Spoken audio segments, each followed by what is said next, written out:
বুবু বিদেশে একটা ছেলের সাথে প্রেম করে। ছেলের নাম ফরাদ, ইটালি থাকে, এখন দেশে আইছে। বুবু আপনারে কি ভালোবাসে, আপনার থেকে আরো অনেক ভালোবাসে ওই ছেলেরে। আপনার সাথে ফোনে কি কথা বলে বুবু? বুবু তো সারা রাত 24 ঘন্টা ওই ছেলের সাথে কথা বলে, হোয়াটসঅ্যাপ, ইমোতে। আপনি একটা কথা বলেন, আপনি বুবুকে যখন যখন ফোন দেন তখন তখন পান না তো? কারণ বুবু আমার ফোন দিয়ে ওই ছেলের সাথে কথা বলে। কেন জানেন? কারণ আপনি যেন অ্যানাদার কল ওয়েটিং এ না পান। আমার বুবু এখন কই আপনি জানেন? ওই ছেলের সাথে দেখা করতে একটা হোটেলে গেছে। আমার পাখি আমার হাতি ধরতে দেয় না, আবার আরেক বেটার লোকে আরেক হোটেলে যাইবো? না না, আমি এসব বিশ্বাস করি না। বুবু যে আপনার হাত ধরতে দেয় না, এটাও বুবুর একটা অভিনয়। বুবু আপনার হাত ধরতে দেয় না, কিন্তু ওই ছেলের সাথে একটা হোটেলে। আমার বুবু তো, আমি এর থেকে আর বেশি কিছু বলতে চাই না। ওই ছেলে বুবুরে ছবি পাঠাইছে, আমার ফোন দিয়ে মেসেজ করে দেখেন। আপনি যেন আমি এখনো আমার বুবুকে ফোন দিতে পারি, সে তো ওই ছেলের সাথে হোটেলে আছে। কি অবস্থা? কই তুই? তোরা ভালো লাগাইছি, কত কিছু যে নিয়ে আইছে, তোর লেগেও নিয়ে আইছে জানোস। বাহ, ভালো তো। ভিডিও কল দিব। এই দেখ কত কিছু নিয়ে আইছে, দেখ দেখ দেখ। তুই যে মিজান ভাইয়ের সাথে এগুলো করছিস, তো একদম কাজটা ঠিক করিস নাই। মিজান ভাই খুব কষ্ট পাবে যদি এগুলো জানে।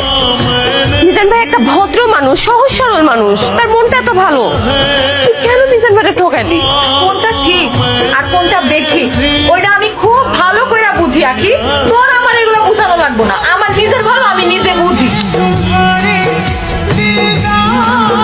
মিজান ভাই, আপনার কি অবস্থা? আপনি কি সারাত বাড়িতে যান নাই? সারাত খাওয়া দাওয়া করেন নাই, বাড়িতে যান নাই, এখানে এভাবে পড়ে আছেন, এটা কোনো কথা? খেয়াল এইসব পাগলামি করতেছেন। কি করছেন নিজের চেহারাটা কোন তো? আপনি যারা বিশ্বাস করেন, অন্ধের মতো বিশ্বাস করেন। এটাই আপনার সব থেকে বড় দোষ মিজান ভাই। আমি আপনার হাতটা ধরতে চাই, সারাটা জীবন আপনার পাশে থাকতে চাই। আগে তুই কি পাগল হয়ে গেছোস? কি যাতা কথা কইতেছোস? তোরে আমি বইনের নজরে দেখি। মিজান ভাই, তুই যা কইতেছোস সেটা আমার পক্ষে সম্ভব না। আমি আপনার বিয়ে করতে চাই। তুমি এইখানে বসে আছো? হ্যাঁ, তাই আমি যে তোমারে পাগলের মতো খুঁজতাছি সেই দিকে তোমার কোনো খেয়াল আছে? গতকাল রাত থেকে আমি তোমারে কতবার ফোন দিছি, তুমি দেখো তো, একটাবারও তুমি আমার ফোন ধরো নাই। তুমি কি মনে করছো তুমি এরকম লুকায় থাকবা আর আমি তোমারে খুঁজে বাইর করতে পারবো না? তুমি আসলে আমার কোনো খোঁজ খবরই রাখো না এখন আর। আমি কি করতেছি, কই আছি, তোমার জানার কোনো ইচ্ছাই নাই। গতকালকে আমি সারাদিন কই ছিলাম, কি করতেছিলাম, কোনো খোঁজ খবর নিছো তুমি আমার? একটাবার খোঁজ নিছো? তোমার লগে যে আমার দেখা করার কথা ছিল, আমি কেন আসতে পারি নাই, কই ছিলাম, সেটা জানার একটাবার চেষ্টা করছো তুমি? আমার তো সর্বনাশ হয়ে গেছে রে, আমার তো সবকিছু শেষ হয়ে গেছে, সব ধ্বংস হয়ে গেছে, আমার আগে সব শেষ হয়ে গেছে, সব ধ্বংস হয়ে গেছে। কি হয়েছে গো? ফরহাদ আছে না, ফরহাদ, ও তুমি ভাই তো আকি, ওর দুটা বাচ্চাও আছে, ওর বউ আর ওর মধ্যে মিলমিশ হয়ে গেছে। এখন দুইজনে আমার মধ্যে খালি গালাজ করছে।